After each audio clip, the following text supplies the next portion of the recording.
muito bem-vindos a mais um Podmaster. Estou comigo, Mônica Quadros, e com ele, Paulo Lima. Olá, tudo bem? Tudo bem, Paulo? Tudo certinho, graças a Deus. Apresente nosso convidado. Vamos apresentar, começando. Hoje a gente está com dois convidados especiais aqui. Especialíssimos. Começando pelo nosso amigo aqui, Juliano Macedo, diretor regional da Fundação Napoleão Hill, especialista em desenvolvimento pessoal e liderança. E... Como está, Juliano? Muito bem, obrigado muito bem-vindo. Obrigado pelo convite, Mônica, Paulo. Um prazer estar aqui com vocês e principalmente para falar de um assunto que é tão pertinente e cada vez mais as organizações têm percebido a importância de entender mais sobre o assunto. Vai ser um prazer discorrer sobre isso. Obrigado pela participação e pela audiência de vocês também. E eu quero apresentar nosso segundo convidado, porque a gente está muito chique agora, né? Agora a gente tem dois convidados. Estamos evoluindo. E nosso segundo convidado é o Fernando. Ele é diretor de marketing e sócio fundador da Espaço Smart. Seja muito bem-vindo, Fernando, ao nosso Podmaster. Olá, pessoal. Obrigado pelo convite, Paulo, Mônica. Prazer estar aí com você, Juliano. Igualmente. E certamente vai ser uma conversa bastante produtiva aí. Vai sim. Maravilha. E eu quero começar com você mesmo, Fernando. Quero que você compartilhe com a gente como foi a sua jornada na inovação, na tecnologia. Lembrando que nosso assunto de hoje é liderança e inovação, né? Liderança e inovação. E aí a gente quer começar aqui com a inovação. Como que foi sua jornada dentro da inovação, da tecnologia? A gente vê que a Espaço Smart é uma referência, né? Um destaque nesse ramo. E a gente queria que você compartilhasse um pouco. Bom, acho que para começar, né, para dar uma contextualizada, a Espaço Smart é uma empresa hoje ponta-grossense, mas que tem uma presença nacional, né? Estamos com 38 lojas físicas espalhadas aí em 14 estados do Brasil, temos 2 no Paraguai, temos 4 indústrias. Internacional já, então. Já passamos aí pela internacionalização. Temos 4 indústrias, temos engenharia, arquitetura, enfim, é um ecossistema bastante completo. E a gente atua num nicho bastante específico da construção civil, com um método construtivo diferente do convencional. Então, não tem como fazer isso sem inovação, né? O próprio sistema, o próprio produto ou a solução que nós trabalhamos, ele já é inovador. Então, a gente precisa trabalhar com bastante inovação. E você sempre gostou desse tema? Eu sempre gostei. Eu comecei a minha carreira, né, na Águia Sistemas em 2012. Trabalhei por 2 anos lá, fiz um processo de trainee. E em 2014, a Espaço Smart ela tem 10 anos, que é uma empresa relativamente nova, né? Sim. E em 2014 eu comecei na Espaço Smart, comecei na área de vendas. Trabalhei como gerente da Matriz, que fica em Ponta Grossa. E em 2020 eu passei a assumir essa diretoria de marketing que está totalmente relacionado à inovação. E sempre buscamos conhecimento fora do Brasil para aplicar ao nosso negócio. Então, acho que isso é um pouco da empresa, um pouco dessa jornada aí. Acho que mais para frente a gente fala um pouco mais sobre os recursos, né, de inovação. Discorrendo aí. E vamos para o Juliano agora, Juliano. É a sua jornada na área de liderança. Compartilhe um pouco conosco. Eu tenho muita satisfação de falar sobre isso, porque as pessoas costumam ver normalmente um profissional onde ele está e imagina que caiu no colo uma oportunidade que de uma hora para outra aconteceu, até porque minha jornada aqui em Ponta Grossa é de 2018 para cá, mas em 2013 eu fui indicado por um amigo para fazer o treinamento Mastermind e eu estava numa situação muito desafiadora com 2 empresas que eu tinha. E o bacana é que o Mastermind é muito isso, né? Normalmente é um amigo que faz, indica outro amigo. Imagino que os 3 que estão aqui que fizeram o treinamento comigo. Você tá bem em casa, né, Juliano? Tô bem em casa. Os 3 aqui foram indicados por algum amigo. Sim. E eu tive o privilégio de fazer a primeira reunião e trazê-los para dentro do Mastermind. Sim. Mas em 2013 eu estive do outro lado. Eu fui o indicado. E o meu amigo não sabia como é que estava a minha situação no momento. Ele sabia que eu tinha as empresas, que eu tinha um negócio e tinha um perfil para fazer o treinamento, e ele visando enxergou a possibilidade de desenvolvimento para mim. E aí eu recebi o profissional, mas ele também não imaginava qual era a situação que eu estava. E aí eu falei, olha, eu preciso ser bem transparente com você, os negócios não estão bem para mim. Acabei tomando uma decisão muito impensada, muito mais na euforia do que no planejamento, e acabei tomando uma decisão errada, comprometi a outra empresa que eu tinha, que era muito sólida, e acabei falindo as duas empresas. E aí, quando ele me apresentou todo o programa, na minha cabeça eu já estava construindo uma contraproposta para ele, mas ele nem imaginava isso. Porque ele veio de Ponta Grossa para me visitar lá em Telêmaco. E aí, quando ele começou a me apresentar tudo aquilo e eu perdido profissionalmente em 2013, eu comecei a pensar, puxa vida, poderia eu trabalhar com isso. E eu sempre gostei de comunicação. Sempre foi gostei bem de de comunicar. imediato, então, Foi. A ideia veio e eu já enxerguei. Eu falei, eu me vejo fazendo isso. Mas não falei nada para ele, deixei ele fazer toda a apresentação. Eu perguntei, você vem de Ponta Grossa aqui para fazer essas visitas? Ele falou, sim. Eu falei, então eu tenho uma contraproposta para te fazer. Como seria para vocês terem um profissional atuando aqui, morando em Telêmaco e fazendo esse trabalho aqui? Ele falou, olha, a partir da tua pergunta eu posso te falar que seria o melhor dos cenários. Eu falei, então eu tenho uma proposta para fazer para vocês. Eu posso ser preparado por você para vender os treinamentos e aí eu vou pagar com as minhas comissões. Na hora ele estendeu a mão para mim. Negócio fechado. Mas ele nem me conhecia, mas ele falou assim, algo me disse no teu olhar que você estava com muito desejo de fazer dar certo. Que legal. E aí eu aceitei a proposta e ele também. Mas assim, vendo a história dos dois, né? Os dois tiveram a ascensão muito rápida, né? Que é recente. 2013. 2013. 2014. 14. Olha só, bem parecido. Então, assim, em pouco tempo vocês atingiram um nível assim a ponto de virar referência em inovação e em liderança. Bacana isso, né? Puxa, demais. Porque às vezes você leva uma vida, né? Para alcançar algum lugar, né? Na sociedade, de destaque realmente na sociedade. E vocês foram muito rápidos. E eu acredito que muito desse ingrediente está na decisão de fazer dar certo, não é, Fernando? É assim, de olhar o projeto, puxa, eu vou fazer acontecer isso aqui. Não só isso, né? Também de acreditar, né? No nosso caso, é bastante desafiador porque a construção civil é o setor menos impactado por tecnologia e inovação no Brasil. Então, tem que realmente acreditar naquilo, né? E acho que tem total sentido. E acreditar naquilo, mas principalmente em si mesmo. Na capacidade, eu vou fazer dar certo. Eu não conhecia muito da área, eu imagino que você foi conhecendo mais durante o trabalho.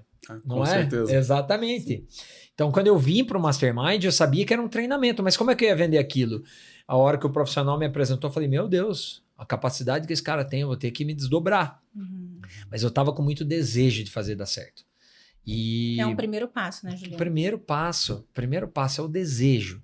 E Napoleão Hill fala muito sobre isso, né? 3 grandes passos fundamentais para que algum projeto se sustente. O primeiro, ter bem definido o que é que você quer. O segundo, o preço que você vai pagar para fazer esse projeto se sustentar. E o terceiro, pagar o preço. E eu paguei muito esse preço com muita dedicação, empenho, e de 2013 para cá eu venho construindo essa caminhada. Sim, já tornou-se uma referência. Obrigado pelo reconhecimento. Eu ia fazer uma pergunta que você já respondeu um pouco, então eu vou entrar na frente do Paulo aqui de novo. Dá para chamar esse episódio do Pod Mastermind. Mônica. Olha aí. Porque fica 4 Mastermind. Verdade. Juliana, eu ia perguntar sobre se você sempre foi um líder. Mas você comentou que antes de você entrar para Mastermind, você faliu uma empresa. Sim. Minha trajetória profissional começou com 12 anos de idade. O meu pai saiu do sítio com a 4ª série do ensino fundamental. E de 9 irmãos, o único que tomou a decisão de encontrar uma forma de mudar aquele cenário, né, e buscar outras perspectivas. Com 12 anos ele me levou para trabalhar. Na época ele tinha uma venda ambulante. Imagino que seja uma linguagem conhecida para todos. O meu pai era mascate. E aí ele parou numa rua, ele falou, você quer trabalhar com o pai então? Então hoje vai ser o teu primeiro dia. Tá vendo essas casas aqui nessa rua? Você vai começar batendo de porta em porta. Vai bater palma. E quando alguém sair, você vai convidar a pessoa, vai chamar a pessoa para vir aqui no carro ver as mercadorias que você quer apresentar. Eu conheço por sacoleiro. Sacoleiro, olha aí. Sacoleiro em Telêmaco não era usado, mas aqui eu ouvi sobre isso. Era sacoleiro. Aqui em Ponta Grossa eu ouvi isso. Vendia enxoval. Mas isso aí. Só que a gente vendia algumas coisas a mais, alumínios, produtos de limpeza, enfim. Era uma Kombi lotada de mercadoria. E aí eu fui de um lado da rua batendo palma, meu pai do outro. Tomei muito não. Às vezes passava vergonha porque os meus amigos da escola não trabalhavam e eu trabalhava. E às vezes via uma menininha que eu achava bonita na escola, eu lá trabalhando, vendendo, já me inferiorizava. E o meu pai, não tem nada a ver. Muito pelo contrário, tem que se orgulhar. E meu pai foi implementando isso na minha cabeça. E me fazendo dar valor no dinheiro. Ele falou, você vai aprender a dar valor no dinheiro. Vai ganhar o teu dinheiro. E daí foi o começo da minha caminhada. Só que o gostar de trabalhar veio do meu pai. E o gostar de se comunicar foi inconsciente. Porque na escola, quando os professores saíam de sala, eu já gostava de ir lá na frente da classe, imitar os professores e fazer de conta que eu estava ensinando. E inconsciente, eu tinha iniciativa de fazer isso. Viu? Mas você entende que você nasceu líder ou você tornou-se um líder? Olha, essa pergunta eu vou te falar. É a pergunta de R$1 milhão. Olha lá. Porque isso quebra muitas crenças limitantes. Sim. As pessoas costumam dizer, o fulano é o líder nato. Ou na área de vendas, fulano é o vendedor nato. O que é um vendedor nato? É um profissional que entendeu seus talentos naturais, que poderiam facilitar ele para desenvolver aquela profissão, mas também que adquiriu habilidades, técnicas, ferramentas e aprimorou o talento, aprimorou a aptidão. Então, eu acredito que um pouco dessa aptidão a gente recebe no DNA. Eu acredito nisso. Mas, no final das contas, o que mais vai fazer a diferença é o preparo e a persistência. Porque a gente já ouviu quantas histórias. O esporte nos ensina muito isso, carreira profissional nos ensina muito isso. As pessoas querem se vangloriar pelo seu talento nato e acabam assistindo persistentes e pessoas que dão valor para o preparo, para a capacitação, alçando voos muito mais altos. Existe um processo, às vezes, até de necessidade de ressignificação em alguma fase da vida também, nessa questão de liderança. O que você está falando, eu estou pensando aqui, lembrando quando você falou do seu pai. É isso que eu queria te perguntar. Na tua visão, qual que é a associação de paternidade e liderança, por exemplo? Desde questões até negativas, às vezes, até positivas. O que isso, né, na tua visão, influencia na questão hoje, na prática da liderança? Preciso falar que a tua pergunta é inteligente, Paulo. Porque as pessoas têm dificuldade em vincular essas duas coisas, mas está totalmente ligado. O exemplo do meu pai ter saído do sítio e ido empreender, isso sempre martelou na minha cabeça. Meu pai, dos 9 irmãos, foi o único que fez isso. Aquilo sempre ficou latente para mim. Meu pai teve iniciativa. E o meu pai sempre se mostrou o cabeça, assumindo responsabilidades. Porque se alguma coisa não der certo, meu pai faliu empresas. E eu pude acompanhar. Meu pai quis ir para a área de transportes, comprou 2 caminhões. Os 2 caminhões tombaram em menos de 1 ano. Nossa. Ou melhor, em menos de 1 mês. Em menos de 1 mês. Nossa. E o sonho dele foi por água abaixo, ele não tinha seguro dos caminhões. Teve que lidar com todo aquele cenário. Depois ele foi ter uma serraria em sociedade. Então eu vi o meu pai. Só que o que eu sempre ficou muito latente para mim de ver o exemplo dele. Sempre ele teve iniciativa para fazer as coisas darem certo. Sempre mobilizou pessoas para acreditarem no sonho dele, nos objetivos dele. E ele sempre teve uma capacidade ímpar de dar a volta por cima, aquela resiliência de as coisas não darem certo, poder superar aquilo e fazer, eu vou para um outro caminho. Ele estava com toda a energia, força e vigor para fazer o próximo projeto se sustentar. E para quem não teve uma referência assim, chega para você, de repente, e você vê potencial até de entrar num treinamento, se tornar um mastermind, né? Essa pessoa que tem dificuldade até de tomada de decisão, porque o que a gente está falando aqui é tomar de decisão. Esse processo, né, acelerado, digamos, de crescimento na vida pessoal e profissional é coragem de se tomar decisão. Você sair de uma função e entrar na outra. Uma atividade profissional e ir para outra. Às vezes até numa situação que você está lá embaixo, né? Tipo, né, enfim, falência e tal. A pessoa não teve essa referência de liderança assim dentro de casa. Como é que faz? Paulo, as pessoas sempre me perguntam isso porque muita gente vem fazer o treinamento com essa dificuldade. A falta de confiança em si mesmo.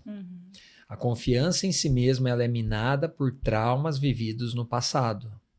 Então, as experiências, e isso desde o ventre da mãe, já vai sendo É isso que eu ia implementado. falar, é genético, né? Já tem muita, a gente carrega, né? Muita... Sim, Uhum. nós carregamos dentro do nosso DNA as emoções da nossa mãe, as experiências da nossa mãe, os sentimentos da nossa mãe, tudo isso vai sendo implementado naquele bebê que está sendo gerado. Uhum. E as experiências do futuro, a partir do nascimento, também vão causando impactos positivos ou negativos. Quando o participante vem e ele nos abre alguns traumas, a gente consegue encontrar maneiras de construir um caminho, de gerar para ele a oportunidade de ter decretos que revertam aqueles traumas, que revertam a falta de experiência e gerar na vida desse participante novas referências, para que ele possa encontrar pessoas que possam lhe dar os exemplos do que fazer e se permear diante desses exemplos. É um quebrar paradigmas, né? Quebras de paradigmas total. Então, eu fui um privilegiado de ver o meu pai falindo, de ver o meu pai tendo iniciativa, de saber a história do meu pai. Tudo isso impulsionou a minha trajetória profissional para eu poder chegar até aqui, para eu dar a volta por cima da minha trajetória profissional lá atrás. E esse exemplo de liderança era dentro da minha casa também. O meu pai sempre teve esse posicionamento. E isso acabou me dando um bom embasamento, mas também me permitiu a perceber situações que, não sei como é que eram os pais de vocês, mas historicamente os nossos pais eram mais firmes do que nós com os nossos filhos. Sim. Sim. Então aquela firmeza às vezes balançava, a gente se sentia, quem sabe, com a energia, com a confiança abalada. Mais rústico até. Mais rústico, e aí minava a nossa confiança. E aí eu também tive quebras de paradigmas dentro do treinamento quando eu vim fazer. Sim. Coisas que eu não imaginava que me incomodavam. E cada um com seu histórico, né? Porque Sim. o histórico do meu pai me impulsionou para eu estar até aqui. Não sei como é que foi para você, Fernando. Como é que é o histórico lá dentro da tua casa? Lá em casa também tem esse exemplo que veio do pai. É um pouco diferente a história, né? Nós sempre tivemos a empresa familiar, então, sem nenhuma hipocrisia, nós já tínhamos aonde trabalhar, né? Mas meu pai sempre foi muito firme com relação a isso. Então, hoje eu tenho 2 irmãos, né? Um mais velho e um mais novo. E Todos desde as trabalham no férias mesmo- escolares... Não, os meus irmãos trabalham na Aiga Sistemas. Eu sou o único que acabei Faz fácil. saindo e trabalhando na Espaço Smart. Mas todas as férias escolares, nós tínhamos que ir na empresa trabalhar. A gente passava por todos os setores, ele sempre foi muito, não digo firme, né? Porque era um negócio que era da nossa vontade também, mas ele conseguiu despertar isso em nós. Olha que legal. O que não deixa de ser um... Sim. Então a gente sempre tratou isso como um grande exemplo. Legal demais. Mas ele influenciou vocês a passarem a ter gosto pelo negócio. Né? Sem dúvida, sem dúvida. O gosto veio desde criança. Eu tenho um pequeno que eu já estou também trabalhando Já com tá isso. treinando, né? Mas é legal esse olhar, Mônica. E eu tenho certeza que você também já tem esse olhar com os teus filhos. Você tem 2, né, na casa. Sim, sim. Então eu tenho certeza que você já tem esse olhar com eles. O meu de 12 anos, é claro que a realidade hoje é outra, mas o meu de 12 anos já começou a me perguntar, porque ele sabe que eu comecei a trabalhar com meu pai com 12. E aí, pai, eu já tenho 12. O que eu posso fazer para ganhar o meu dinheiro? É tão legal essa fase, né? E aí eu tô numa fase de encontrar uma forma para que ele... Porque é uma linha muito tênue. Talvez tem pais aqui que vão querer me criticar por eu pensar em encontrar algo para que o meu filho consiga ganhar o próprio dinheiro. Mas é uma linha muito tênue, no meu ponto de vista. Agora estamos falando de opiniões. Sim. No meu ponto de vista, é uma linha muito tênue. Em eu barrá-lo, de não deixar ele experimentar isso nessa fase, e também Ou colocá-lo incentivar. e acreditar que é muito precoce.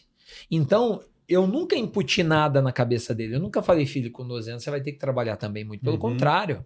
Eu falei que era a minha história e na minha época isso funcionava. Falei, hoje é outro momento. Mas Deixou eles uma certa querem, né? naturalidade. Na- Eu vou até Natural. dar uma aliviada para você então, Juliano, porque eu tenho um filho de 4 que eu levo para trabalhar às vezes comigo. Agora facilitou pra Ele gente. tem a Pronto. caixa de Lego dele, ele vai lá na empresa, ele fica na minha Fica salinha lá. montando Lego. Legal. Olha aí. Então, Vai claro que é. montando Lego. ainda. Claro, claro. Mas os meus vamos pensar, a referência de trabalho é dentro da tua área, Sim. e ele já está se desenvolvendo nisso, né? Sim. E os meus, quando eu levo eles nas salas onde eu realizo os treinamentos, auditórios, eles já vão lá, eles pegam o microfone e já simulam eles ministrando treinamento. Eles fazendo palestras. É legal o exemplo, né? Demais. Assim. Formaturas, eles levantam a mão e pedem o microfone para fazer uma fala. Já presenciei isso. Eles gostam. Fiquei curioso para saber se ele fica brincando com os Lego no cantinho Ele dele. fica. Eu normalmente, quando eu trabalho sábado de manhã, ele vai comigo. Uhum. Que legal. Ele gosta, ele pede. Né? Durante a semana, ele também pede para ir trabalhar, para ir junto Isso comigo. é memórias no trabalho, também que vão Puxa. ficando, né? Com certeza. Ô, Fernando, sabe o que eu queria te perguntar agora em relação a uma pergunta em relação aos seus concorrentes?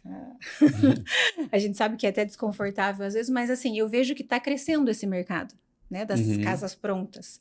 E a gente vê que tem empresas vindo com um custo bem baixo, né, com essa tecnologia das casas prontas. O que a Espaço Smart tem de diferente dessas empresas que estão vindo, porque a tecnologia está chegando, né? Sim. E antes a gente não via. Eu via a Espaço Smart, só. Sim. E agora a gente começa a ver outras... O engraçado é que o steel framing, que é o método construtivo, né? Eu gosto sempre de reforçar isso, que é o steel framing ele nada mais é do que um método construtivo, diferente do convencional.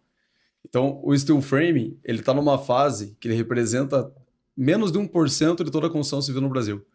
Então, quanto mais entrantes, né? Ou, eu não gosto nem de chamar de concorrentes, porque a gente sempre tratou o concorrente e o método convencional, tem muito campo para ganhar ainda nesse mercado. Então, ele está numa fase onde quanto mais entrantes estiverem falando sobre steel frame, melhor. Eu gosto de usar o exemplo do bolo, né? Quanto mais pessoas falam do steel frame, mesmo que seja um concorrente ou um desenvolvedor de mercado, assim como nós, ele vai aumentar o bolo. Claro que você vai eventualmente competir em alguns orçamentos, né? Mas ele aumenta o bolo e isso acaba refletindo em todos. E nós atuamos muito forte no mercado de médio e alto padrão. Agora, com todo esse problema que tivemos no Rio Grande do Sul, nós fizemos uma força-tarefa na empresa e a gente conseguiu criar um produto um pouco mais voltado para o baixo padrão. Mas durante todo o tempo, desde Espaço Smart, sempre foi muito mais voltado para médio e alto padrão. Eu tinha essa visão, sabe? Eu falei, vou perguntar para a Fernanda, mas eu tenho essa visão, assim, que a Espaço Smart tem um público. É o público médio, alto padrão, seja residencial, seja comercial. E agora a gente está entrando nesse mercado um pouco mais Minha Casa Minha Vida, né? Legal. Justamente por ter criado esse produto para atender esse mercado. Eu acompanhei lá, vocês fizeram uma doação de casa também lá. Fizemos uma doação de casas. Eu acompanhei. Você falou no começo que a construção civil no Brasil, a tecnologia demora para chegar, né? Pelo que você tem visto ali, a tua experiência. Por que você atribui a que demora a chegar essa tecnologia? E isso também, até para o leigo, né? É fácil de perceber que realmente a questão da maneira que é feita a construção civil no Brasil, né? Ela é antiga, ela não passou por mudanças, né? Sempre é da mesma forma. E é um método caro, um método, né, oneroso. A que você atribui essa demora de avanço tecnológico? Eu atribuo alguns pontos. Normalmente a gente escuta no mercado que o brasileiro não tem a cultura de mudança, mas eu nunca acreditei nisso, até porque não teria investido nesse segmento. Claro. Né? Mas alguns pontos. Falta de produto. Então sempre teve falta de produto. Quando eu digo produto, são os principais insumos para a construção diferente do convencional, que a gente chama de construções industrializadas. Então, por exemplo, o steel frame ele é um método de construção industrializado. Sempre faltou produtos, desde das placas de fechamento externo. Um segundo ponto, a questão de isonomia tributária. Um pouco bastante técnico, mas nós não temos isonomia tributária quando se trata de outros métodos construtivos, comparado à alvenaria. Isso você tem que olhar lá para a cadeia, lá no início da cadeia, da formação de preço, e nós não temos essa isonomia. Um terceiro ponto é a falta da qualificação da mão de obra para esses métodos construtivos. Então, esse é um grande gargalo, ainda é um grande gargalo. Existem muitas regiões no Brasil que faltam essa mão de obra. É claro que qualquer pessoa consegue construir esse método, mas precisa passar por uma qualificação específica. Então, nós temos aí 8 centros de treinamento no Brasil que fazem essa qualificação, mas ainda é um gargalo. Tem crescido essa demanda, tem crescido a oferta, mas ainda é um grande gargalo. E um pouco, aí eu também acho que entra um pouco numa polêmica, mas eu acho que até o próprio perfil do engenheiro civil. Que às vezes não é A gente um... gosta de polêmica, né, Paulo? É um público que, né, por questões da profissão mesmo, ele é mais seguro, né, daquilo que ele precisa, até pela responsabilidade que ele assume quando vai assinar um projeto. Então a gente entende que muitas vezes é um perfil que acabou não buscando essa inovação, né? Será que é um desconhecimento também do... Porque assim, eu senti isso, que a gente vai construir agora, né? Uhum. E aí eu perguntei para algumas pessoas, tal, e eu tive esse feedback de um engenheiro. Eu falei assim, olha, mas eu queria aquela construção rápida. E aí ele me disse assim, não, é bem mais caro e tal. E eu falei, mas não é melhor? Eu vi que não tinha conhecimento Sim. para dar força, sabe? Para esse lado. Aí eu falei, não, ok. Mas deve existir muito isso entre os engenheiros também, né? Isso entra muito no perfil, né? Certamente, por desconhecimento, Sim. ele, por uma questão de segurança, ele acaba No método espanando, antigo. né? Vai no método que ele já sabe. E eu acho que isso é uma característica do engenheiro, né? Eu brinquei com vocês no começo que eu tenho uma engenheira em casa. Né? Há 17 anos convivo com uma engenheira, eu sei bem o perfil. Ele tá falando mal de engenheiros. Não. Assim, não vai querer causar discórdia. Não, mas eu entendo a forma que ele colocou ali, ficou bem claro. Mas e não vem da educação já tradicional da engenharia? Vem da educação. Também acho que isso também está vinculado um pouco ao perfil da engenharia, né? Você viu onde que a gente vai parar, né? Que é assunto político. Né? Porque você falou da isonomia tributária. Daí já envolve questão de governo e perfil político no Brasil também. Tem essa questão também. Tem. A questão da isonomia tributária é uma questão de que, como é muito novo, ainda não teve tempo para as pessoas que trabalham nesse mercado defender a ponto de ter uma mudança que faça uma equiparação junto ao método convencional. Né? E vem da educação, certamente. Então, nas universidades, pouco se fala sobre outros métodos. Né?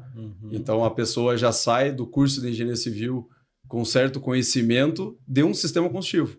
Ele tem que buscar fora esse conhecimento. Sim. Muitas vezes, por perfil, de ser um profissional um pouco mais seguro, ele acaba indo naquele método que ele sabe. Mas tem mudado muito. Eu vejo que nos últimos 3 anos, o Covid ele fez uma mudança radical em todos os setores. Né? Principalmente tecnologia, né? Principalmente tecnologia. Na construção civil também não foi diferente. Então, teve muita busca de pessoas querendo sair de apartamento para morar em casa. E, de preferência, que essa casa fosse construída de forma rápida.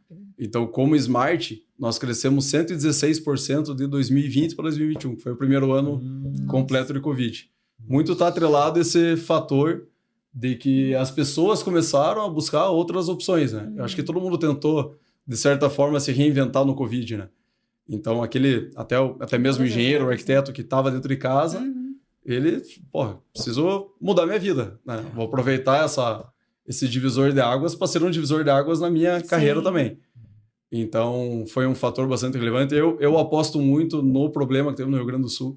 Eu vejo muita movimentação assim, das empresas se organizando, né? Nós conversando com concorrentes, né? Se juntando, porque lá precisa construir muita casa e rápido. Você não consegue fazer de forma convencional, tijolo por tijolo. Então, quando mexe na dor, né, que é o que aconteceu no Rio Grande do Sul, a gente acabou se reunindo, tem um grupo de trabalho, tem inúmeras casas para começar a sair agora, né? Então, não seria de imediato, tá no tempo de começar a ser construídas essas casas, e o steel frame, ele tá como uma grande opção, está sendo muito bem falado, né? Sim. E então eu acho que também é um grande divisor de águas. Acho não, tenho convicção. Eu até olhei para o Juliano e falei, ele vai falar um Ele ficou esperando. Eu fiquei só esperando. Viu, mas o Paulo tocou ali no assunto de política. E aí eu tenho uma pergunta política para os dois. Ela gosta. Eu adoro. Mas assim, Fernando, você entende que a política hoje, nosso cenário político, né, nossos governantes, apoiam, incentivam a inovação, facilitam a vinda de inovação para o Brasil? Porque você viaja bastante para outros países. Eu vi que você já foi em feiras de inovação, acompanho ali nas redes sociais, acho muito legal assim, as coisas que você vê, né, nessas feiras. E no Brasil? Se você vê muita disparidade, assim, de outros países para o Brasil? Eu vejo bastante disparidade. Eu imagino que a política, né, tem um termo muito comum que é se eles não interferirem, eles já estão ajudando bastante, né? Mas assim, eu vejo que a barreira ela está muito baixa para tudo, né? Hoje é muito fácil você acessar qualquer tipo de tecnologia e inovação, né? Então, com inteligência artificial, com tudo isso que está acontecendo, é muito fácil você se manter atualizado e independente acho que depende muito de você mesmo, né?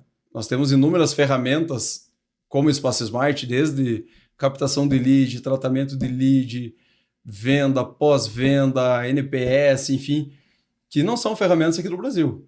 Então, isso pouco importa se a política está interferindo ou não. Eu vejo que tem muita coisa que vai de você ser proativo, você tá, né, você comentou que a gente participa de bastante eventos, sim, a gente participa de bastante eventos. Um ponto importante é que a Espaço Smart, ela é a primeira empresa de varejo da nossa família. Então, sempre foi indústria. Então, a cabeça, meus pais, meu avô, é tudo... Meu pai, meus tios, meu avô, é tudo industrial. E quando nós começamos com o varejo, nós não tínhamos outra opção a não ser buscar conhecimento fora. Então, por isso, nós participamos de inúmeros eventos, né? NRF, que é o principal evento de varejo que tem no mundo. A gente já participa aí há uns 6, 7 anos. E justamente para buscar esse conhecimento para implementar. Mas você não tem dificuldade de implementação? O sistema aqui não fecha, não breca? Não lembro assim de ter encontrado esse obstáculo nas últimas inovações, últimas tecnologias que nós implementamos. Sim. Porque a gente vê que vocês cresceram bastante em tecnologia, né? Inclusive assim, se vocês tiveram incentivo ou...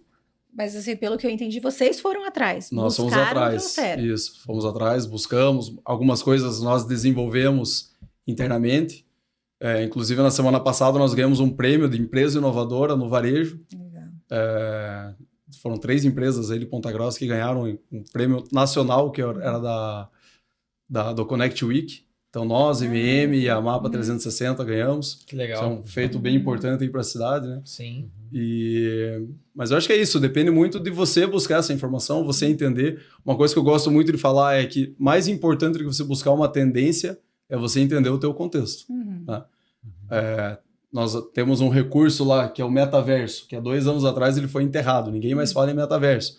Só que para nós faz todo sentido, porque nós temos os condomínios com as casas, o cliente consegue entrar numa casa em steel frame, entender, ele consegue inclusive comprar uma casa no metaverso, claro que o cara acaba não comprando, mas ele vive uma experiência que ele vai replicar, né? Vai falar para outras pessoas, um churrasco de casa. Então, para nós faz total sentido. Né? Por mais que não seja uma tendência, ele está adequado ao nosso contexto. Assim como tem inúmeras tendências que não estão adequadas ao nosso contexto. Eu brinco que quando teve aquela febre do pessoal da Barbie de rosa lá, não tem sentido nenhum para nós vestir de rosa, não vamos vestir de rosa, mesmo que seja uma tendência, né? E mesmo que esteja no hype, né? Que é um termo muito utilizado. Coisas do marketing. Então, eu vejo que é muito isso, é entender o teu contexto, buscar, aplicar, fazer todo o processo do PDCA, né? Fazer esse acompanhamento, entender o que dá certo, o que não dá, errar rápido, corrigir rápido, ir para a próxima. É isso que eu ia perguntar, a questão do marketing, até como vocês estão... A gente sempre diz no marketing que existem as necessidades conscientes, que são mais fáceis de alcançar, as necessidades subconscientes, que a pessoa vai deixando para depois e tal. E é uma necessidade subconsciente, né? A questão quando você tem um método novo, né? Até na construção civil. Como que vocês lidam essa questão do marketing para convencer, para chegar e ter um alcance maior de apresentar essa novidade, de certa forma, para a grande maioria das pessoas, né?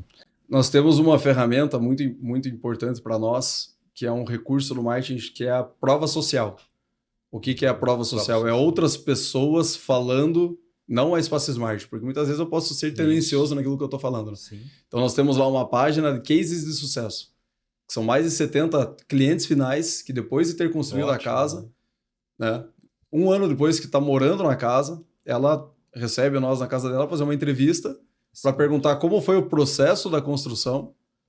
E quem está assistindo e já construiu sabe do que eu estou falando, que é um processo dolorido, né? Muitas vezes.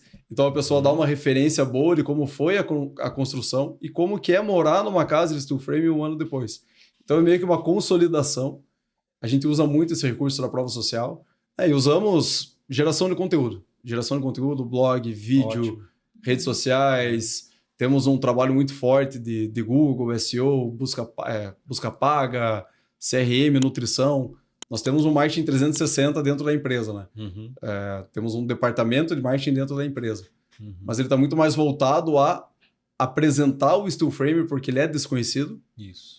E as próprias lojas nossas, as 38 lojas nossas, elas também atendem uma tendência, né? Uma tendência que faz total sentido ao nosso contexto, de ter um ponto de experiência dentro das lojas.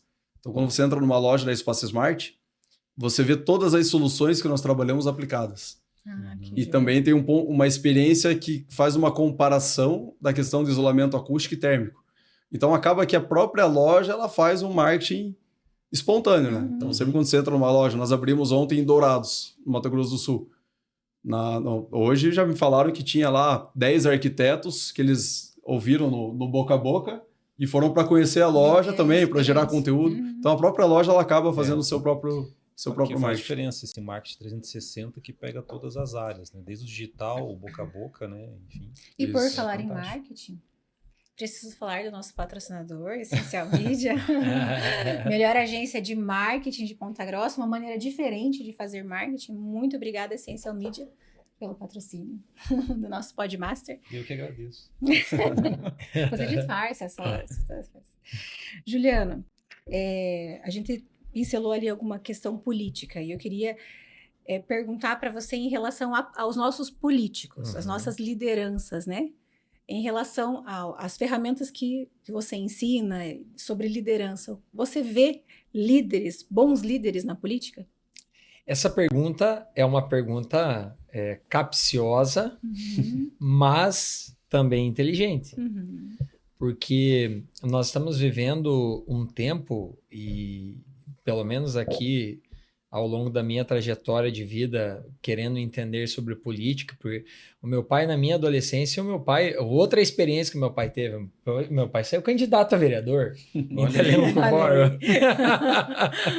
Então, desde esse tempo, eu já venho querendo entender um pouco mais, permear dentro da política, recebi convites, mas entendi que a minha missão, o meu propósito é paralelo a isso, é muito mais acompanhar a política do que estar dentro da política em si. E poder também influenciar quem está lá dentro de alguma maneira para que tenha pensamentos coerentes, que tenha uma causa para pleitear a posição, o cargo, que tenha clareza do porquê de estar lá, não só simplesmente para que ocupe um espaço lá dentro, né? E eu vejo que nós estamos vivendo um tempo que cada vez mais tem se levantado ativistas políticos. O ativismo político está cada vez mais ganhando força. Isso de direita, de esquerda e de centro. Nós temos percebido isso. E o ativismo político ele tem provocado pessoas que sempre foram neutras, sempre quiseram acompanhar de fora, a querer estar mais participativo. Centrão, né? Você entra. Mas eu diria dos três lados. E isso é um ganho. Isso é um ganho para o Brasil. Porque as pessoas quererem entender mais de política faz com que elas tenham mais parâmetros de escolha. A contrapartida que eu enxergo é que existe ainda políticos que ainda estão dentro daquele grupo que aproveita a necessidade e a escassez da maior parte da população para ganhar voto. A gente enxerga isso ainda dentro do Brasil, né? Infelizmente. Mas foi o próprio brasileiro que permitiu isso acontecer. Sim. O próprio brasileiro. Permite ainda, né? E permite. Por quê? Por não pensar numa decisão hoje a longo prazo. O brasileiro, existe uma cultura implementada na maior parte da população de viver o hoje e não planejar o amanhã. Isso já está incutido desde questões financeiras. Existe um histórico de uma grande parte da população se programar, não pensar em se programar financeiramente para o futuro. Aproveitar o momento. Eu tenho agora, vou gastar agora. Sim. Muito mais viver hoje do que o amanhã. E é isso que leva as pessoas a tomarem decisões precipitadas pensando só no hoje, sem pensar no que pode vir, o que pode gerar de consequência amanhã. E eu vejo que aquele ciclo que a gente sabe muito bem, que pessoas fortes fazem tempos fáceis fazem pessoas frágeis fazem tempos difíceis e tempos difíceis fazem pessoas fortes. E eu vejo isso se aplicando muito. Então nós estamos na política e respingando em todas as áreas, né? Sim. Que tá, a política em si, nós não estamos vendo facilitadores para projetar pensadores. Eu não percebo isso acontecendo. Não percebo isso acontecendo. Então a gente percebe muito mais um replicar de informações como eles querem que seja. E não a formação de pensadores. Sim. E isso impacta diretamente nas tomadas de decisão. Só que nós estamos vendo um tempo que grande parte da população tem reclamado do cenário, tem sentido o momento com dificuldades para conseguir ter recursos para realizar coisas que gostariam. E esse é o momento que mais o brasileiro precisa entender. Peraí, se o tempo está difícil, eu não vou ficar reclamando. Eu vou encontrar meios de superar isso. Então esse é o tempo do brasileiro se fortalecer e encontrar meios para se tornar fortes. É por isso que nunca ardeu tanto no nosso coração quanto nos dias de hoje de realizar o nosso trabalho como um propósito de fortalecer lideranças, Fernando. Porque líderes fortes formam empresas fortes, formam sociedades fortes, formam cidades fortes, estados fortes, países fortes. Então, o nosso trabalho é fortalecer as lideranças. Hoje nós temos um líder, né, no comando do Brasil, que independente de partido e de posição, ele é o nosso líder. Sim. Né, que é o nosso presidente, é o Lula, que foi quem o país colocou para governar. Né, e eu entendo que, independente também de opinião política, ele é um grande líder, influenciador. Né? Fez um país e pela segunda vez e com toda a trajetória que ele veio percorrendo. E eu vejo na política grandes líderes, né? E agora aqui sem nomes, mas eu vejo grandes líderes, mas é uma pergunta que eu queria te trazer também. Liderança e bom caráter não são sinônimos. Olha só. Você hoje decidiu polemizar mesmo, né? Preparado. Sim, eu acompanho, às vezes eu penso, cara, aquela pessoa é um líder excelente, é influenciador, consegue, mesmo com tantas fragilidades assim que a gente nota, né? E eu preciso me posicionar, não é o partido que eu acredito, não é o presidente que eu votei. Certo. Mas, assim, não posso negar que ele fez um trabalho muito bom. Certo. De um líder. E é nesse ponto que eu quero chegar. De repente, ele tem as ferramentas de liderança, que é o que a gente aprende e desenvolve em treinamentos, né? Mas utiliza de uma outra forma. E eu vejo isso muito na política. Isso acontece na política e isso acontece em outros segmentos também, né? Na política, contextos comunitários, em empresas. O que faz um líder ter seguidores e conseguir atingir patamares mais elevados? Duas coisas fundamentais. Todo líder que ele tem uma visão, ele tem clareza onde ele quer chegar, ele consegue influenciar pessoas. Hitler. E é um exemplo. É um exemplo que... Negativo. Que tinha uma visão, ele sabia o que ele queria, deixou bem definido, com um discurso enfático, convicto, influenciou muitas pessoas. E outra coisa, porque quando o líder ele tem uma visão, ele encontra pessoas que compram ela, porque muita gente não sabe exatamente para onde vai. Muita gente, eu quero ser bem-sucedido na vida. Eu quero estabilidade financeira. Eu quero ter uma aposentadoria financeira. Tudo bem, quem é que não quer isso? Agora, como? Isso aí é uma visão muito ampla. O alvo, ele precisa ser bem claro, bem definido. Então, quando o líder apresenta claramente uma visão, ele passa a ter pessoas ao seu redor que engajam com ele na visão. Mas para sustentar e ter as pessoas acompanhando ele precisa ter força de sustentação. As pessoas precisam enxergar, poxa, esse líder vai passar por desafios e ele vai superá-los. Mas ele vai ter que mostrar isso. E aí, por que muitos líderes de direita, de esquerda, de centro são seguidos? Porque mostram que sabe exatamente onde querem chegar e que tem força para enfrentar os desafios, as adversidades, o que pode ter de intempérie no meio do caminho que precisa ser superado, eles estão dispostos a isso. E aí ele vai encontrar pessoas. Juliano, que vão influenciar. eu vejo assim, né? Eu vi uma informação na semana passada de que o brasileiro é a pessoa mais influenciável por influenciador. Olha só. Então, eu não consegui distinguir se é Marketing, vulnerabilidade né? da pessoa ou se é a qualidade de quem está se comunicando, né? Mas eu vejo que a gente passa também por um momento um pouco delicado de liderança, de que hoje é quase mais importante você parecer ser do que ser. Né? Então, uma pessoa com uma rede social que sabe se comunicar e ela consegue transmitir uma imagem, né? Então, nós temos aí uma série de... Não vou usar a profissão, né, para não arrumar mais uma polêmica, mas uma série de pseudo-líderes de que ensina a ganhar dinheiro na semana, ensina a fazer curso. E eu vejo assim que acaba sendo também uma liderança, mas que muitas vezes é uma liderança vazia. Né? Sim. Então eu vejo assim que a gente passa por esse momento delicado de que é muito mais importante uma fala do que uma ação. Exato. As pessoas... E por que isso acontece? Aí eu vou para o livro da lei. O que a Bíblia Sagrada fala? Meu povo perece porque lhes falta conhecimento.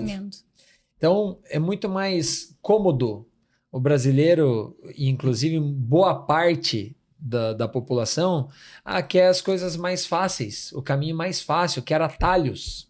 E toda vez que se busca um atalho, está buscando o caminho mais fácil, não se constrói uma cultura, uma mentalidade de pagar um preço para ter algo. Então, por que em muitas circunstâncias aquela frase se aplica muito e eu sei que na tua vida e na vida de muitos não aconteceu, porque toda regra tem suas exceções, mas existe uma fala que diz que o pai rico forma um filho nobre e o filho nobre forma um neto pobre. Por que isso acontece? Porque a facilidade que e aí volta naquilo que eu falei, né? Facilidades. Da facilidades. Que a pessoa que tem bastante recurso vai gerar para a próxima geração, se não tiver essa consciência de liderança. Consciência de liderança. Então, você é a terceira geração de empreendedores dentro de um segmento inovador, mas os outros negócios estão em andamento, não é isso, Fernando? Sim. Terceira geração. E já está preparando a quarta.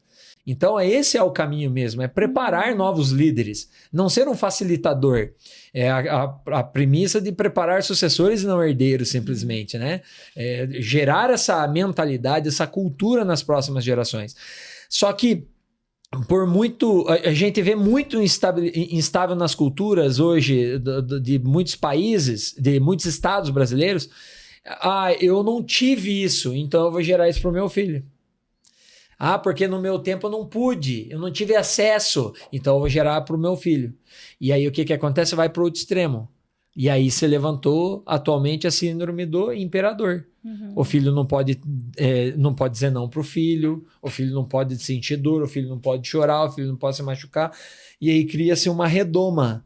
Está criando uma redoma para fragilizar o filho para o futuro, mas é inconsciente. A intenção é a melhor, mas a maneira é a pior.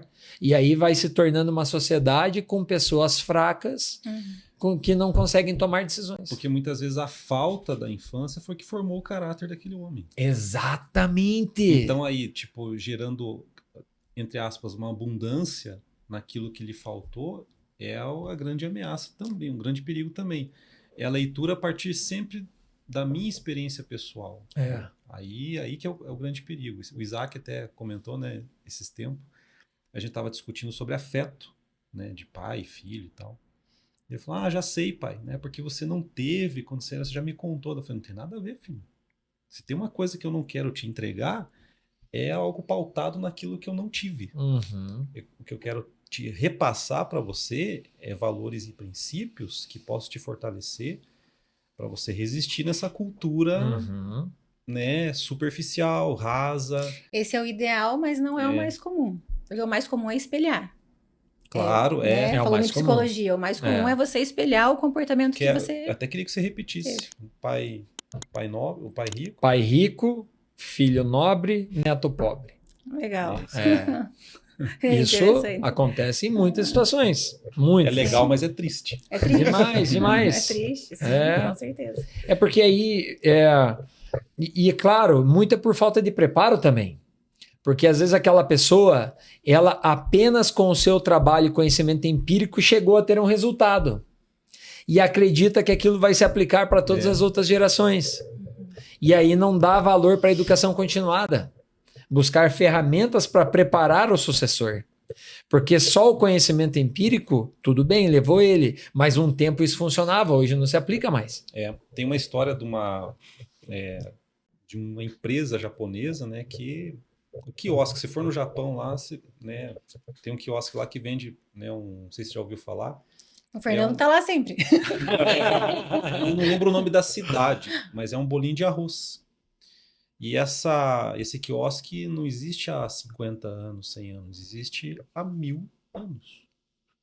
E perguntaram, né, qual que é o segredo? Aí eu uso até nas palestras de marketing, falo, qual que é o segredo? Alguém quer saber o segredo de uma empresa que dura 1000 anos? Como que faz? Né? Todo mundo quer saber, né? A palavra que você usou. Sucessão. O líder, ele tira os olhos do agora e coloca os olhos... Olha só como é difícil. Quem que vai chegar na geração que nós estamos, no Brasil, na cultura que nós estamos, a olhar para a próxima geração? Então, a geração atual ela vai preparando toda a liderança dela, é voltada para formar o próximo líder, porque ela sabe que é finito a permanência dela, né, nesse momento, né, tem um fim. Ela vai embora um dia e vai deixar alguém. Então, essa cultura oriental de sucessão, né, de você olhar para o futuro, de legado, é que faz toda a diferença, que as coisas permaneçam. Aí vem valores junto, né? Vem princípios, fundamentos, que é outra cultura. Que é uma das coisas que acredito eu que mais falta, né, atualmente, principalmente cultura brasileira. Né?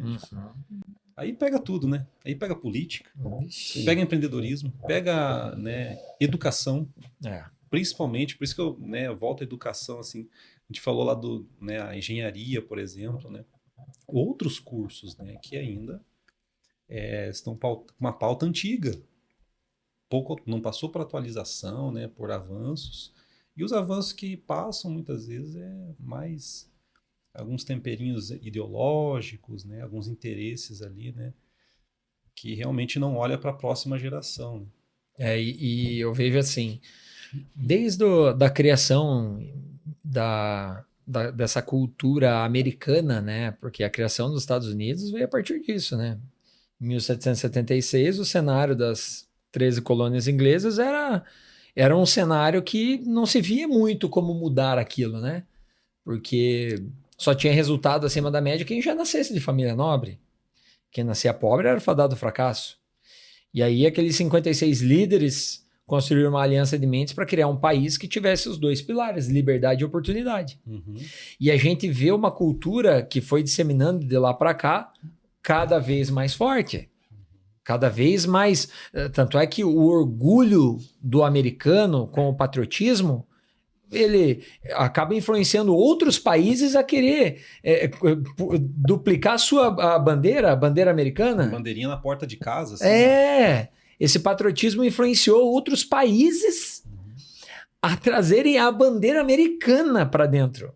Parece que é mais bacana compartilhar a bandeira americana, falar do americano, o inglês, porque é um método americano, tudo que traz o contexto americano. Mas é porque eles se tornaram uma referência mundial. Isso é indiscutível. Mas por quê? Preparando sucessores. Sempre pensando em preparar sucessores. Construir alianças de mentes, fortalecer lideranças e preparar sucessores. Por que o Mastermind tem crescido tanto? Exatamente por causa dessa cultura, dessa mentalidade. Chegou no Brasil, mas veio de lá. E aí isso está sendo disseminado cada vez mais forte. E tem uma máxima agora, bem contra essa, uma máxima aqui no Brasil que a gente fala, nas universidades principalmente, que é quem ensina não sabe fazer. Ou como é que faço o que eu digo, mas não faço o que eu faço. Não faço. É isso, né? É. É aqui do Brasil isso. Né? E não se infelizmente aplica. E aí, qual a tua opinião do faço o que eu digo, mas não faço o que eu faço? Não Casa se aplica. Ferreira, Espeto de Pau, né? Tá na mesma linha, tá na mesma linha. Isso não se aplica. Por quê? Porque qual é o maior exemplo de liderança para que a outra pessoa tenha um comportamento que o líder quer que tenha? O exemplo. Eu preciso comunicar, então a minha comunicação com meu filho de 12 anos é uma, com o de 7 é outra. Então eu preciso encontrar a maneira correta de comunicar aquilo que eu quero que ele crie de mentalidade, mas muito mais do que comunicar é ser o exemplo, é mostrar como fazer. Então, vou citar um exemplo muito claro. Na minha infância, eu tive curiosidade de conhecer o cigarro. Por onde? De ver o meu pai fumar. Mas o meu pai falava o que para mim? Não fume. Não fume. Faço o que eu digo, mas não faço Entendeu? o que eu faço. O não fume dele entrava por um ouvido e saía pelo outro. Mas aquela sensação que eu via ele tendo quando fumava, de colocar o que aqui, inspirava. Sim. puxa, também quero experimentar isso. Mas na época era bonito, né? Isso que eu Era ia falar. É um exatamente. contexto, né? Porque eu brincava que fumava, eu achava chique. Olha aí, tá Eu vendo? brincava assim, e daí era chique. Quando você era rica, você fumava. Ficava assim, fazendo de conta, com palitinho. Né? Como mudou o contexto hoje, as crianças veem muito diferente. Demais. E aí, qual é o cuidado que nós temos que ter? Nós que valorizamos a família, que valorizamos o papel do homem e da mulher dentro de casa, mesmo respeitando quem pensa o contrário. Mas eu sou fruto de um pai e de uma mãe que me mostraram um caminho, que me mostraram exemplos, que erraram também no meio do caminho, mas quem é que não erra? Então, muito mais que ficar apegado em erros, a gente precisa enxergar o que deu certo. E eu procuro duplicar isso dentro de casa. Então, muito mais do que dizer para os meus filhos o que eu quero que eles façam, eu preciso mostrar. E é o que eu tenho procurado fazer. Então, eu sou um instrutor de treinamentos que treino líderes, mas muito mais que treinar líderes dentro de casa, eu preciso ser coerente na minha vida também. Eu preciso mostrar. E é onde muitos líderes acabam reclamando dos seus liderados, muitos pais reclamando dos seus filhos, mas não para pensar em que exemplo que está dando. Falando o que tem que ser feito, quem sabe, agindo na contramão. Isso enfraquece. E aí, a próxima geração vem como? Líderes incoerentes. Eu não preciso mostrar. Juliana, eu vou dar um exemplo. Desculpa, Mônica, mas Pode eu vou falar. dar um exemplo relacionado ao nosso negócio. Eu moro numa casa de steel frame. Olha aí, ó. Então, teria sentido morar numa casa de alvenaria Claro. e vender aquilo que eu não acredito. Né? Claro, pronto, Então, acho baita que esse exemplo. É isso aí. Então, eu quero construir uma liderança efetiva, eu quero ter seguidores, eu quero ter pessoas que comprem a minha ideia, que vistam a minha camisa, eu preciso ser exemplo. Então caiu por terra, eu faço o que eu digo, não faço o que eu E faço. assim, e Mônica, Droga, tá mais fácil. caiu por terra sim. Mas e uma coisa que a gente tem que ter consciência, que a gente também precisa mostrar nossas fragilidades.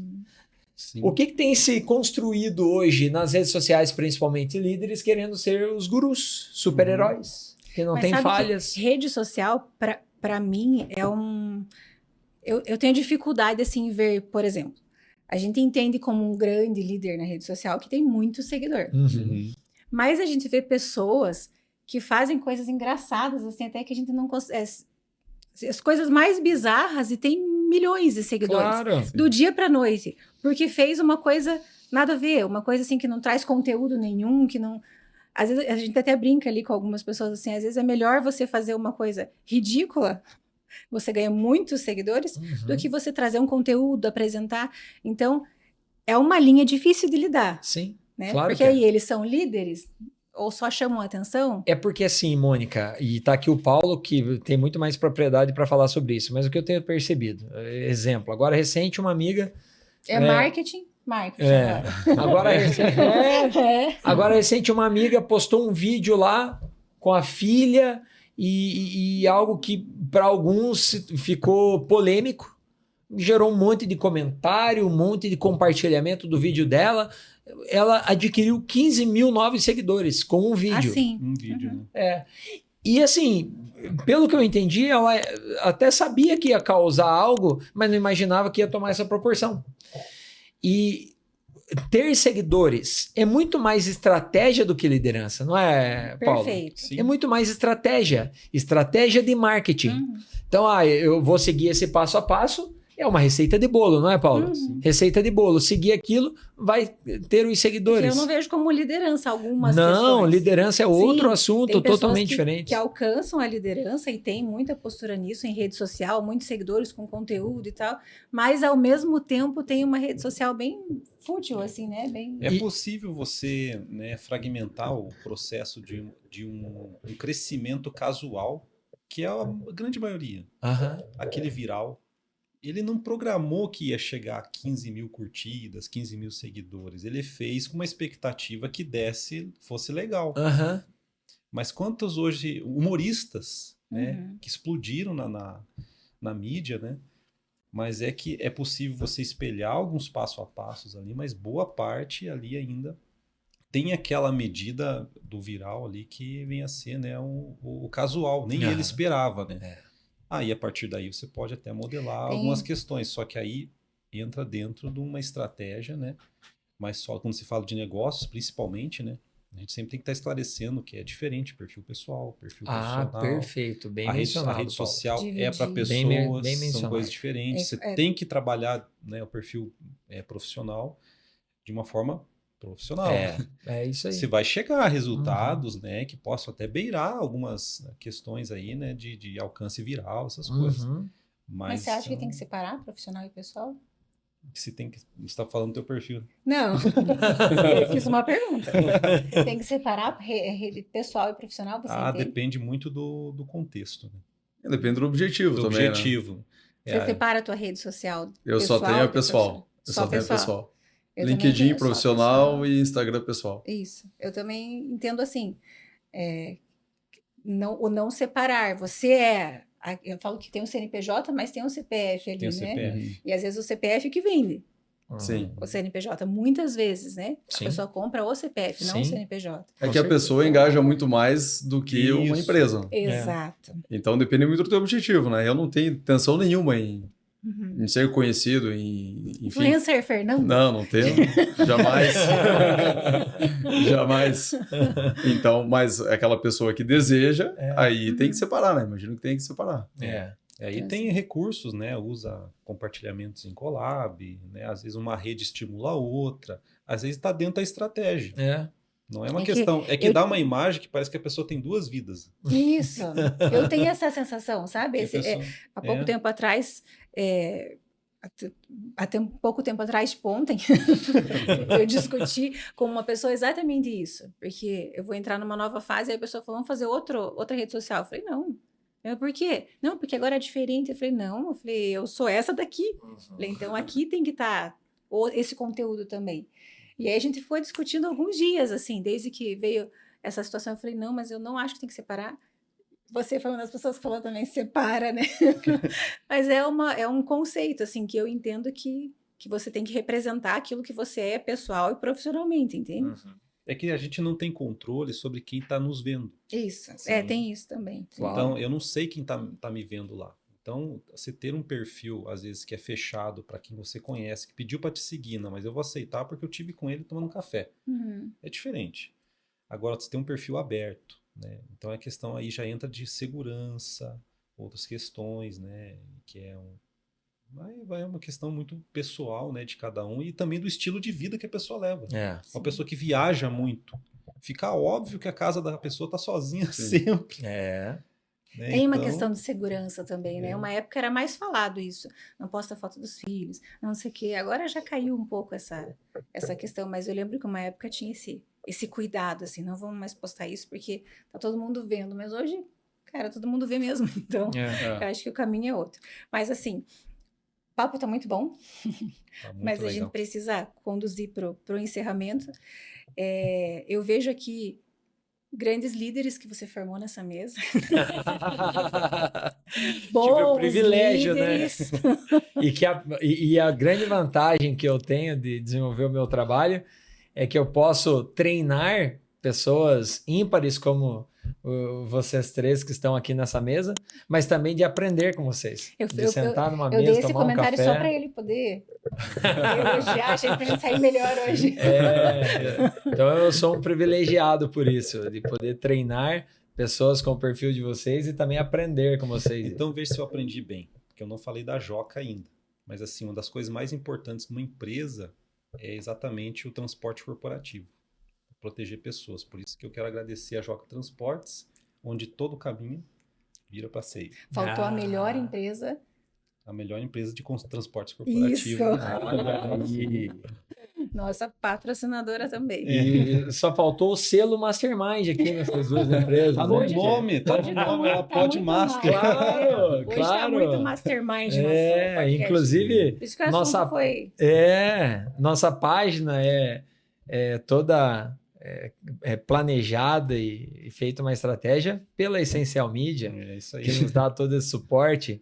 Maravilha. E poder fazer um paralelo de ver com que uma empresa de transportes é uma empresa mastermind, né, Mônica? Sim. Isso é... A melhor, né? Você tem noção quantas empresas aqui na região, assim, tem esse número de controle que o Mastermind já... Ou pessoas até mesmo, influenciou direto, indiretamente, treinou. Eu confesso para você que o número de empresas exatamente nós não temos. Por que fica difícil de alcançar isso?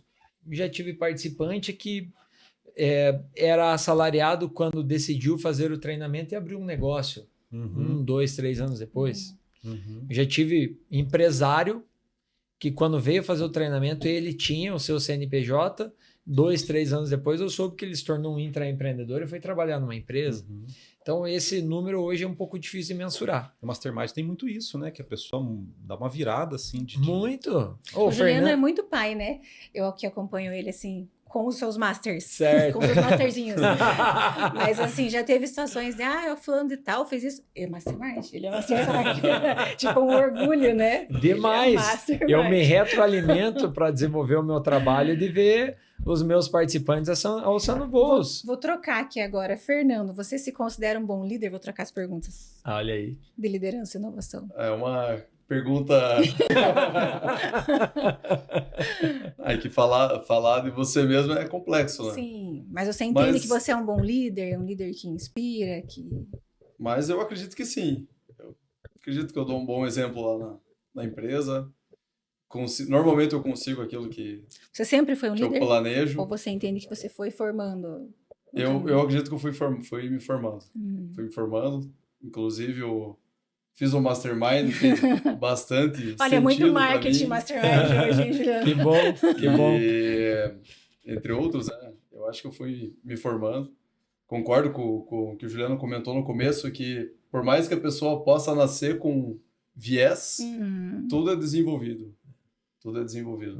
Perfeito. E eu lembro que quando eu comecei o Mastermind, não sei se era isso que você ia falar, mas eu não fazia palestra nunca. Para não usar outro termo. E de lá para cá, fiz inúmeras palestras em grandes eventos de varejo, os principais eventos de varejo. Que legal. De tecnologia, de e-commerce, coisas que eu nunca imaginava que ia estar Então, falando. formou-se um líder. Isso, imagino que sim. E um líder comunicador agora, né, Fernando? Se comunicando. E o bacana, até eu já conversei com o Fernando sobre esse assunto, tive a oportunidade de falarmos disso. O bacana é ver o quanto o Fernando tem ganhado audiência dentro do segmento de atuação dele. Eu fico feliz demais. Claro que eu acompanho. A gente se tornou amigo depois disso e tenho visto o quanto ele tem alçado voos cada vez mais altos desde quando você fez o treinamento para cá, né, Fernando? O quanto o negócio de vocês cresceu, o quanto a empresa expandiu e a tua liderança automaticamente, né? Posicionamento, né? Eu vejo muito em você isso, assim. Posicionamento. Posicionamento. Até comentei com o Paulo, falou, não conheço o Fernando. Eu falei, bastante coisa, né? Eu falei, não, eu acompanho, ele é assim, esse assim. Ele tem uma posição muito assim, política, ele é assim, ele é polêmico nesse sentido, naquele tipo. Eu falei, ele é muito claro. É isso aí. Né? A pessoa que ele representa, a pessoa que a gente está conversando aqui. É um formador de opinião. Sim. E é uma pessoa que ele, e assim, sem demagogia, é uma pessoa que ele poderia pensar, pô, eu já sou a terceira geração, o negócio vai seguir. Poderia pensar assim, mas foi o contrário. Quando eu fui lá sentar na mesa dele em 2021, cara, entendi, preciso, vou fazer, tomador de decisão. E ainda ganhou o prêmio final, né? Imagina. E tem o vídeo do Fernando palestrando, ganhou a caneta. A única caneta que eu ganhei no curso foi a última. Mas ele deixou pro final, sabe a cereja do bolo? Não lembrava que era a última, cara. Foi. Não lembrava. A única? Não, a única. Isso, foi a última. É. Sim. Mas Não. é a mais importante, Não, né? A mais eu almejada, deixei, assim, claro, a deixei caneta melhor pra dourada. Juliano, e pra gente encerrar, invertendo novamente, você se considera um líder inovador? Olha que pergunta bacana. Vamos misturar, né, os conteúdos. Para aliviar um pouco em relação às outras. Né? Claro. Eu entendo que a inovação, ela faz parte da liderança. Uhum. Porque a gente precisa estar inovando o nosso modelo de liderança constantemente. Por quê? Porque a mentalidade das pessoas, ela vai mudando conforme as tendências, conforme conceitos novos que vão surgindo. Então, desde o momento que eu me tornei pai, eu sou um líder inovador.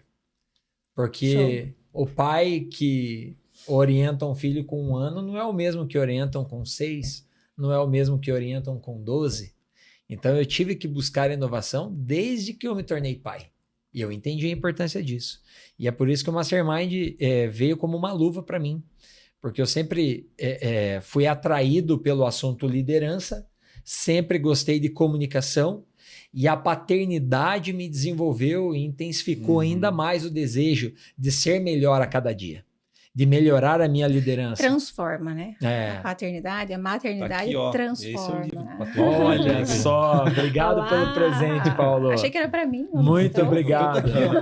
Não, mas esse era meu já. Legal demais. Mas, legal gente, demais. muito obrigada agora por vocês terem aceitado o convite. Agora eu preciso dizer, puxar a farinha para vocês, assim, mas são pessoas que eu considero bastante e sigo como exemplo de liderança, tanto o Juliano quanto o Fernando. Tive a oportunidade de conhecer no Mastermind, né? Nos formamos juntos. O Juliano também participou da minha transformação profissional também. Então, a gente ficou bem feliz quando vocês toparam e a gente trouxe o tema. Eu falei para o Paulo, nossa, muito legal as pessoas que a gente vai ter para falar do tema que a gente trouxe, né? Sim, maravilha. Então, a gente queria agradecer vocês, né, por mais esse Podmaster e convidar você também a acompanhar os próximos Podmasters, né? Exatamente. Não dá para esquecer de curtir, ativar as notificações lá no sininho, seguir a gente nas redes sociais. Obrigado, Juliano. Obrigado, Fernando. E o papo tem que continuar, a gente tem que repetir essa dose. Olha né? só. Porque ficou assunto pendente aí pra Ficou. gente. Ficou mais perguntas O capciosas. tempo vai ficando curto, né? Vai. Agradeço demais mais uma vez o convite e vocês tornaram muito leve aqui e poder estar como convidado junto com o Fernando foi um grande privilégio também, Fernando, um grande prazer. Eu costumo dizer que alguns participantes vêm e passam pelo treinamento e muitos deles passam a se tornar parceiros, amigos, né? E eu posso dizer aqui isso nessa mesa, já conversamos sobre tantos assuntos, né? Então, eu me senti muito confortável, adorei participar disso. Que bom. E espero que vocês tenham gostado também da conversa. Obrigado, Paulo. Obrigado, Mônica. Obrigado, Juliano. Foi um prazer aí renovar, né, esse conhecimento de liderança. Legal. Muitas coisas eu tinha esquecido. Né? Então, foi um papo bastante Você enriquecedor. fala assim, muitas coisas eu acho que eu tinha esquecido. Foi um papo bastante enriquecedor. Espero que vocês tenham contribuído com vocês que vão estar ouvindo, né? E é isso aí. E acompanha os próximos podcasts também. Isso Show de aí. bola. Obrigada, Valeu. gente. Até o mais. próximo.